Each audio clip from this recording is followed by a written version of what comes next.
വായുമലിനീകരണം രൂക്ഷമായതോടെ രാജ്യതലസ്ഥാനം റെഡ് സോണിലാണ്. ഭൂരിഭാഗം ഇടങ്ങളിലും 400-ന് മുകളിലാണ് വായു ഗുണനിലവാര സൂചിക, അതായത് എയർ ക്വാളിറ്റി ഇൻഡെക്സ്. ആദ്യം നമുക്ക് കഴിഞ്ഞ ദിവസങ്ങളിലെ വായു ഗുണനിലവാര സൂചിക AQI എങ്ങനെയാണ് നിൽക്കുന്നത് നോക്കാം. എയർ ക്വാളിറ്റി ഇൻഡെക്സ് നമ്മൾ 5-ാം തീയതി മുതലുള്ളതാണ് നോക്കുന്നത്. 5-ാം തീയതി എയർ ക്വാളിറ്റി ഇൻഡെക്സ് നിൽക്കുന്നത് നോക്കൂ, 179-ലാണ്. അതിന് തൊട്ടടുത്ത ദിവസം 6-ാം തീയതി ആകുമ്പോൾ അത് 338-ലേക്ക് ഉയരുന്നു. 7-ാം തീയതി ആകുമ്പോൾ 364-ലേക്ക്, ഇന്നലെ അത് 414-ലേക്ക് എത്തി നിൽക്കുകയാണ്. അതായത് ഇന്ന് രാവിലെ 7 മണിക്ക് വിവിധ സ്ഥലങ്ങളിലെ വായു ഗുണനിലവാര സൂചിക നമ്മൾ പരിശോധിക്കുകയുണ്ടായി. അതുകൂടി നമുക്കൊന്ന് നോക്കാം. ഇന്നലെ വരെയുള്ളത് 414-ലാണ് എത്തി നിൽക്കുന്നതെങ്കിൽ ഇന്നിതാ നോക്കൂ, എയർ ക്വാളിറ്റി ഇൻഡെക്സ് കിടക്കുന്ന കിടപ്പ് കണ്ടോ. ഇന്ന് രാവിലെ 7 മണിക്ക് ഭവാനിയിൽ 436-ആണ്, രോഹിണി സെക്ടറിൽ അത് 435-ആണ്, വാസർപൂരിൽ 435, ജഹാംഗീർപുരിയിൽ 433, ബുറാഡിയിൽ 430. ഇങ്ങനെയാണ് എയർ ക്വാളിറ്റി ഇൻഡെക്സ് നിൽക്കുന്നത്. ഇപ്പോൾ ഈ എയർ ക്വാളിറ്റി ഇൻഡെക്സ് ഇങ്ങനെ നിൽക്കുമ്പോൾ അതിലെ ഓരോന്നും എന്താണ് സൂചിപ്പിക്കുന്നത് എന്നത് കൂടി പ്രേക്ഷകരോട് പറയാം. അതായത് 0 മുതൽ 50 വരെയാണെങ്കിൽ, ഇപ്പോൾ 400-ന് മുകളിലാണ് നമ്മൾ ഈ കണ്ട പ്രദേശങ്ങളെല്ലാം. 0 മുതൽ 50 വരെയാണെങ്കിൽ വായു ഗുണനിലവാര സൂചിക നല്ലതെന്നാണ്, ഗുഡ് എന്നുള്ള കാറ്റഗറിയിലാണ് വരിക. 51 മുതൽ 100 വരെയാണെങ്കിൽ അത് സാറ്റിസ്ഫാക്ടറി, തൃപ്തികരമാണ്. 101 മുതൽ 200 വരെയാണെങ്കിൽ മോഡറേറ്റ്ലി പൊല്യൂട്ടഡ്, അതായത് മലിനീകരണം തുടങ്ങിയിരിക്കുന്നു, മലിനീകരണം ഉണ്ട് എന്നുള്ളതാണ് 200 വരെയുള്ള സൂചിക നൽകുന്ന വിവരം. 201 മുതൽ 300 വരെയാണെങ്കിൽ പുവർ എന്ന കാറ്റഗറിയിലേക്ക് വരും. 301 മുതൽ 400 വരെയാണെങ്കിൽ അത് വെരി പുവർ ആണ്. 401 മുതൽ 500 വരെ വരുമ്പോഴാണ് അതിതീവ്രം, സിവിയർ ആകുന്നത്. അപ്പോൾ സിവിയർ കാറ്റഗറിയിലേക്ക് AQI ഇന്നത്തെ ദിവസം എത്തിയിരിക്കുകയാണ് എന്നുള്ളതാണ് ഈ കണക്കിൽ നിന്ന് നമുക്ക് മനസ്സിലാക്കാൻ സാധിക്കുന്നത്. വായു മലിനീകരണം രൂക്ഷമായതോടെ ജനജീവിതം ബുദ്ധിമുട്ടിലായി എന്ന് പറയേണ്ടതില്ലല്ലോ. സർക്കാർ ജീവനക്കാർക്ക് വർക്ക് ഫ്രം ഹോം ഉൾപ്പെടെ കഴിഞ്ഞ ദിവസം പ്രഖ്യാപിച്ചത് നമ്മൾ പ്രേക്ഷകരോട് സംസാരിച്ചിരുന്നു. സർക്കാരിന്റെ നടപടികൾ പക്ഷേ പരാജയമെന്ന് പ്രതിപക്ഷം ആവർത്തിക്കുകയാണ്. ആരോഗ്യമുള്ള ഒരു അന്തരീക്ഷം, അതാണ് ഞങ്ങൾക്ക് വേണ്ടത് എന്നാവശ്യപ്പെട്ടുകൊണ്ട് ദില്ലി നിവാസികളും സാമൂഹ്യ പ്രവർത്തകരും ഇന്ത്യ ഗേറ്റിന് മുന്നിലേക്ക് എത്തിക്കൊണ്ടിരിക്കുകയാണ്. നോബിൾ മാരിക്കാരനുണ്ട് നമുക്കൊപ്പം. Noble Marikkaran, good evening.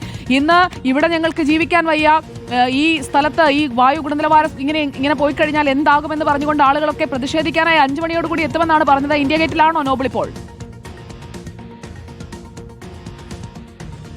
Suja, very good evening. ഞാൻ ഉള്ളത് ഇന്ത്യ ഗേറ്റിന് മുന്നിലാണ്. ഇന്ത്യ ഗേറ്റിന് മുന്നിൽ ഇന്നും വായു മലിനീകരണത്തിൽ വലിയ കുറവൊന്നും എന്താണെങ്കിലും രേഖപ്പെടുത്തിയിട്ടില്ല. പലയിടത്തും ഇപ്പോഴും 400-ന് മുകളിൽ വായു ഗുണനിലവാര സൂചിക രേഖപ്പെടുത്തിയിരിക്കുന്നത് വലിയ പ്രതിസന്ധി ഉണ്ടാക്കിയിരിക്കുന്നു എന്നാണ് യാഥാർത്ഥ്യം. പക്ഷേ ആളുകൾ ഒരുപാട് പേർ ഇന്ത്യ ഗേറ്റ് പരിസരത്തൊക്കെ ഏതാണെങ്കിലും എത്തുന്നുണ്ട്. ഇതിൽ ചില ആളുകൾ പ്രതിഷേധിക്കാൻ നേരത്തെ ഒരു സമൂഹ മാധ്യമത്തിലൂടെ വിവിധ സംഘടനകളടക്കം ഒരു പ്രതിഷേധം ആഹ്വാനം ചെയ്തിരുന്നു. ആ പ്രതിഷേധം ആഹ്വാനം ചെയ്തതിന്റെ പശ്ചാത്തലത്തിൽ ഇവിടെ വിവിധങ്ങളായ പോലീസ് സന്നാഹമൊക്കെ ഒരുക്കിയിട്ടുണ്ട്. അതായത് പ്രതിഷേധങ്ങളൊന്നും ഇതുവരെ ഇവിടെ ആരംഭിച്ചിട്ടില്ല. പക്ഷേ എങ്കിൽ പോലും ജനങ്ങൾ വലിയ പ്രതിസന്ധിയിലാണ് എന്താണ് ദില്ലിയിൽ നിന്ന് നമുക്ക് മനസ്സിലാവുന്നത്. പല ആളുകളും നമ്മൾ ചോദിച്ചപ്പോൾ അവർ പ്രതിഷേധിക്കാൻ വന്നതല്ല, പലരും ഇന്ത്യ ഗേറ്റ് കാണാൻ വന്ന് പുറത്തു വന്ന ആളുകളൊക്കെയാണ്. എന്താണെങ്കിലും അത്തരത്തിൽ വലിയ ആൾക്കൂട്ടമൊക്കെ ഇവിടെ ഉണ്ട്.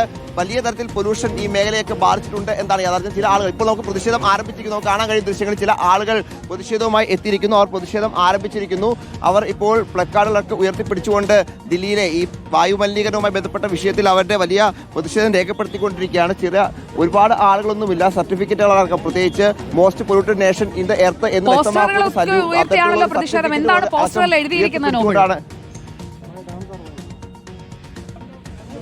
സുജയ, അദ്ദേഹത്തെ ഒരു പോസ്റ്റർ എഴുതിയിരിക്കുന്നത് ഒരു സർട്ടിഫിക്കറ്റ് രൂപത്തിലാണ് പോസ്റ്റർ ഉപയോഗിച്ചിരിക്കുന്നത്. അതിൽ പറയുന്നത് മോസ്റ്റ് പൊല്യൂട്ടഡ് നേഷൻ ഡൽഹി എന്താണ് അതിൻ്റെ അകത്ത് എഴുതിയിരിക്കുന്നത്. അതായത് ഏറ്റവും പൊല്യൂട്ടഡായ സിറ്റി എന്നടക്കം വ്യക്തമാക്കുന്ന അത്തരത്തിലുള്ള സർട്ടിഫിക്കറ്റുകൾ ഒക്കെ എന്താണെങ്കിലും ഇവർ അതായത് നിങ്ങൾക്ക് നിങ്ങളുടെ കുഞ്ഞുങ്ങളോട് സ്നേഹമുണ്ടെന്നുണ്ടെങ്കിൽ ഇപ്പോൾ നിങ്ങൾ പ്രവർത്തിക്കൂ. രേഖാ ഗുപ്ത അടക്കമുള്ള പ്രധാനമന്ത്രി അടക്കമുള്ളവരുടെ ചിത്രം കൂടി വെച്ചുകൊണ്ടാണ് #1 എന്നിട്ടിരിക്കുന്നത്. നമ്പർ 1 എന്നുള്ള അർത്ഥത്തിലാണ് മോസ്റ്റ് പൊല്യൂട്ടഡ് എന്നുള്ളതാണ് പറഞ്ഞിരിക്കുന്നത്. എല്ലാവർക്കും ജീവിക്കാനുള്ള അവകാശമുണ്ട് എന്ന് പറയുന്നു. ഇവിടെ ഞങ്ങൾക്ക് അതിജീവിക്കാനുള്ള ഒരു അവകാശമെങ്കിലും തരൂ എന്ന് പറയുന്നു. ദില്ലി പോലീസിനെയും അവിടെ കാണുന്നുണ്ട്. സമരക്കാരെ നീക്കുമോ? സുജയ, സമരക്കാരെ നീക്കാനുള്ള സാധ്യതയുണ്ട്. കാരണം അനുവദിക്കാറുള്ളതല്ല. പക്ഷേ എങ്കിൽ പോലും ഇപ്പോൾ വലിയ ആൾക്കൂട്ടം ഇല്ലാത്തതുകൊണ്ടും വലിയ സമാധാനപരമായ സമരം പോകുന്നതുകൊണ്ടും ഒക്കെ എന്താണെങ്കിലും വലിയ പ്രതിഷേധങ്ങൾ എന്താണെങ്കിലും മുന്നോട്ട് കൊണ്ടുപോകുന്നത്. പക്ഷേ എങ്കിൽ പോലും മറ്റു പ്രതിസന്ധികളുണ്ടാകും. I'm expecting government to take strict actions against it, and it should be marked as what the precautions have been taken under the COVID situation is hazardous to us. I have a right to live, and states should provide the right statement for the health also. ആണെങ്കിലും പ്രതിഷേധം ഇപ്പോഴും തുടരുകയാണ്. വലിയ ആൾക്കൂട്ടമില്ല, പക്ഷേ വലിയ police സേന നമുക്ക് ദൃശ്യങ്ങളിൽ കാണാൻ കഴിയും. ഇവർ വലിയ പ്രതിഷേധവുമായി ഇനി മുന്നോട്ട് പോവുകയാണെങ്കിൽ പക്ഷേ അറസ്റ്റ് അടക്കമുള്ള നടകളിലേക്ക് പോകാനുള്ള സാധ്യതയാണ് ഉള്ളത്. സാധാരണ ഞാൻ ആദ്യം സൂചിപ്പിച്ച പോലെ ഇന്ത്യ ഗേറ്റ് പരിസരം ഒരു പ്രതിഷേധിക്കാനുള്ള വേദിയോ അല്ലെങ്കിൽ അത്തരത്തിലുള്ള സ്ഥലങ്ങളോ ഒന്നുമല്ല. ആളുകൾ വന്നു പോകുന്നിടം മാത്രമാണ്. പക്ഷേ സമാധാനപരമായി കുട്ടികളടക്കം വന്നിപ്പോൾ പ്രതിഷേധിക്കുന്നു. പക്ഷേ പോലീസ് എന്താണെങ്കിലും നിലവിൽ ഇവരെ നീക്കാൻ ശ്രമിക്കുന്നില്ല. പക്ഷേ അല്പസമയത്തിനകം ഇവർ പിരിഞ്ഞു പോയില്ലെങ്കിൽ കൂടുതൽ പ്രതിസന്ധി ഉണ്ടാകും. എന്താണെങ്കിലും ദില്ലിയിൽ പ്രതിഷേധവുമായി ബന്ധപ്പെട്ട് പ്രത്യേകിച്ച് പൊല്യൂഷനുമായി ബന്ധപ്പെട്ടുകൊണ്ട് അരവിന്ദ് കെജ്രിവാൾ മുതൽ പ്രധാനമന്ത്രി നരേന്ദ്രമോദി അടക്കം ഫോട്ടോകളൊക്കെ ഉയർത്തിക്കൊണ്ടാണ് ഇപ്പോൾ പ്രതിഷേധവുമായി ആളെത്തി. ആ പ്രതിഷേധം വരും മണിക്കൂറുകൾ തുടരുമോ എന്നാണ് നമ്മൾ നോക്കി നിൽക്കുന്നത്. സുജയ, ഓക്കെ, നോബിൾ അവിടെ തുടരൂ. ഒരു മാസ്ക് ഒക്കെ വെച്ചോളൂ. എന്തായാലും അവിടെ മലിനീകരണ തോത് 400 മുകളിൽ നിൽക്കുന്ന സാഹചര്യമാണ്. സിവിയർ കാറ്റഗറിയിലേക്ക് AQI എത്തിയിരിക്കുന്നു. എയർ ക്വാളിറ്റി ഇൻഡെക്സ് എത്തിയിരിക്കുകയാണ്. അവിടെ ജീവിക്കാൻ കഴിയണമല്ലോ.